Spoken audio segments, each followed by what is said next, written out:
Right, guys, I'm playing Counter-Strike 2 on Steam Deck. I'm playing this on medium graphics, on ultra quality. I'm using DS for Windows. Like I said, DSX is similar, except DSX is for DualSense, and DS for Windows is for DualShock. My tips were, try to shoot downwards. Oh my god. Oh my gosh. Right. Shoot downwards at the person. Right? Try to shoot at the legs and you always get your target. And I know it's difficult. I know it's difficult to do that because I'm trying my best, my level best to shoot at the legs and not at the torso. But you see, when you're so close to the person, it is actually very difficult to do that. I am trying, however, to do it. I mean, it's not easy.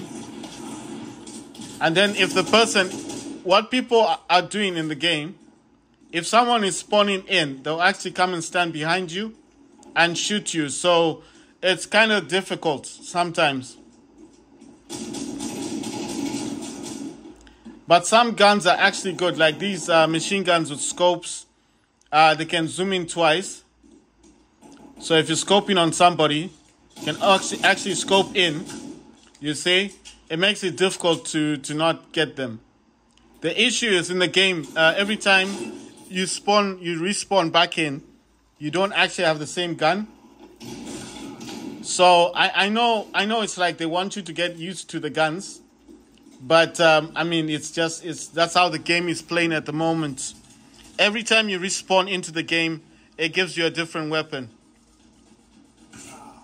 Right, so basically what I'm doing, I'm playing this game on medium graphics. I'm using medium graphics, ultra quality. There is screen tearing. If you are using this, if you're playing this game on your Steam Deck on Windows, you will notice screen tearing. If you don't know what screen tearing is, it's like the page on another page. You know, it's like two pages on. I don't know how to describe it. You just notice. You notice this like the screen, like the picture, the image doesn't look the way it's supposed to look. Like it's okay. It's like this, yes, but then it's like overlapping. Like there's this image, then there's another image on top of it, and they're trying to come together like a scissors. They're trying to join one another. That's what causes the screen tearing. I don't know how else to explain screen tearing. I'm just saying that's what I noticed. But this is only on Windows. On Steam Deck, on the Steam operating system, I hadn't noticed it. I didn't notice any screen tearing on the Linux one. It might just be that the new 3.5 is actually, I mean, it's actually good, the new update. Wow, so this guy looked this way, and then I was able to get him. Because I was like, this guy actually thought I was dead or something. And then he just chose to look away. And that's a few seconds of looking away is what got him killed. You see, that's what I'm saying. Every time when you're playing this game, always try to aim for the legs and you'll get the person. Aim for the legs. Aim for the legs. You see? I don't know where he was looking. But, oh my God. I could have gotten 4 people. I got 3. So it's not too bad. My maximum kill streak on this game is 4 people. You can also interact.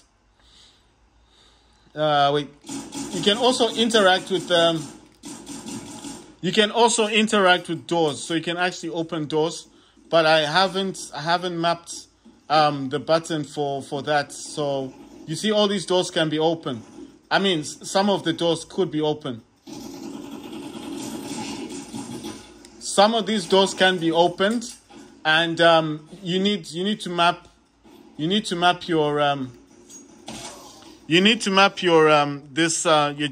gamepad, whatever gamepad you're using. I'm using DualSense gamepad, so I need to map E, but I'll do it after the game. So if I map the I'm gonna map basically the D-pad, because there's a few things that I also need to change that I did yesterday. Oh my god, there's a few things that I need to change on the gamepad that I did yesterday, because I did say I was mapping my DualSense controller yesterday, and I did map it. I did map the gamepad, but like I said, there's a few things that I need to change. So, for example, like I said, there's certain doors on the game that you can actually there's certain doors on this game that you can actually open, and I would like to add the E. Like I said yesterday, when you're mapping the gamepad, it's not the end of the world, you know? It's like you can play the game.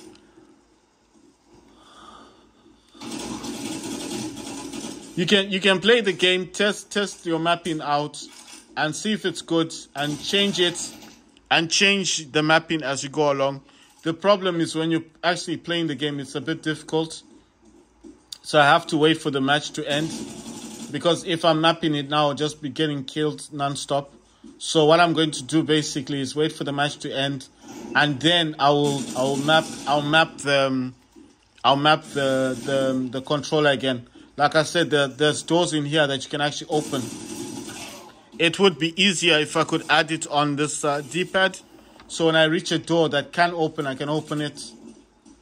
And I mean, some of them have been opened already by other players. But I'm just saying there are doors like that you can actually open. You see those shots? I shot him clearly in the head. Right in the head, but he's still alive. You know, I'm just saying. He's trying to get me the knife. He's trying to get me a knife. Oh my gosh. It's like, I mean, he got me, but still, I just thought it was so weird. You know? I was trying to shoot him. Like, don't bring a knife to a gunfight, but still, he won. I mean, still, you know? It's crazy, this game. Imagine in real life, someone with a knife and you've got a gun. It would have been a different story then, huh? I mean, the guy with the knife would be dead. But I'm saying there's some doors here that can open. You can interact with some doors to open them. So I think some doors have been opened, but not all of them. And how do you notice? How do you notice that you can open the doors? I think some of the doors do look a bit different, slightly different than other doors. Like, for example, when you see these doors, they look, you can actually tell you can't open it, right? But there's certain doors that are slightly lighter. They look like this, but lighter. And you could almost get a feeling that if I did have a way to open them, I mean, if I had E programmed on this thing, then maybe I would be able to open the door. You see what I mean? So it's the color. What I'm talking about is the color of the door seems a bit brighter than other doors. Oh, it's standing right next to me. The color of the doors seems lighter. It just seems a whole lot lighter than other doors. The other doors do look old. You can actually see that you can't open them. They look like this, but brighter, you know. So you could almost feel like if possible, I could open this door. If possible, you could open the door. You understand? So I'm not saying all doors. I'm just saying there are certain doors I look at and I think, this door's quite bright. It looks different. It'll just look different from all the other doors. Oh my God. It looks different from other doors. If it looks a bit brighter, to me it's probably because you can open it. I'm just saying. But anyway, I would like to add E to my gamepad, so at least, I mean, I've played the game long enough to know there's certain actions you can use in the game, and then there's certain actions you can't do much with. The most important action that you're gonna need in this game is changing your gun very quickly. Second, ducking. You need to duck. So if you don't have that programmed on your gamepad, you need to find a mapping emulator that will help you map your gamepad and add ducking. On mine, if I press this on the D-pad, I duck. You see, I can duck. If I press this quickly, I get my magnum instead of pressing these, because it's just quicker to press here. Especially if you're fighting someone, the last thing you're gonna do is press here. So if I press there quickly, I get my gun, and then I'm ready for action. You see, and then I can go pop pop pop pop pop pop pop pop. Hopefully, getting this dude.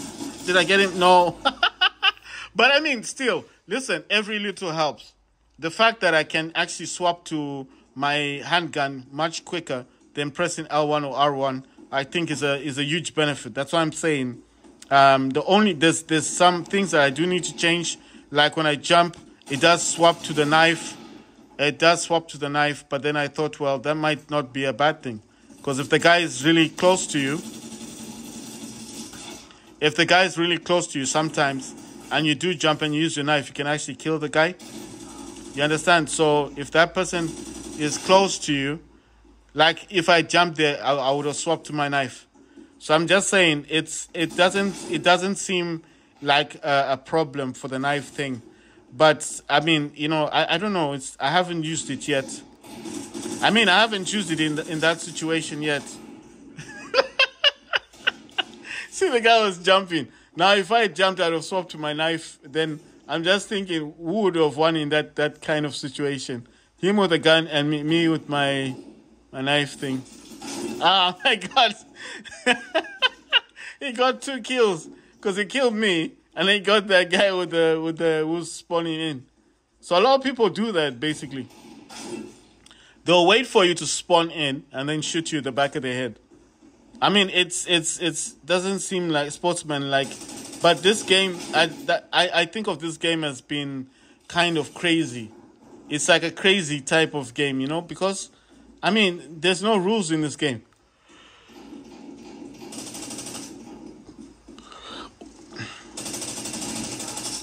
And I do think sometimes it's just luck, pure luck, if you do manage to get somebody. I'm just saying it's pure luck. I don't see myself like... When I started playing this game, I got killed so many times. I thought I was going insane. I just didn't understand the mechanics of the game, you know? And if you want to swap out your like reload, find a quiet place where you can just chill and swap your bullets out. You know? So what I'm saying is, find a quiet environment where you can chill, and then you swap out, you change your magazine. Don't just do it right there on the spot, because someone will come behind you and shoot you. How are these guys getting their thing? Is this like depending on kills or what? And these guys have got snipers. And I'm like, I can't use a sniper weapon. It's crazy. I'm not saying I can't use it, but I'm just saying it's to me it just seems impossible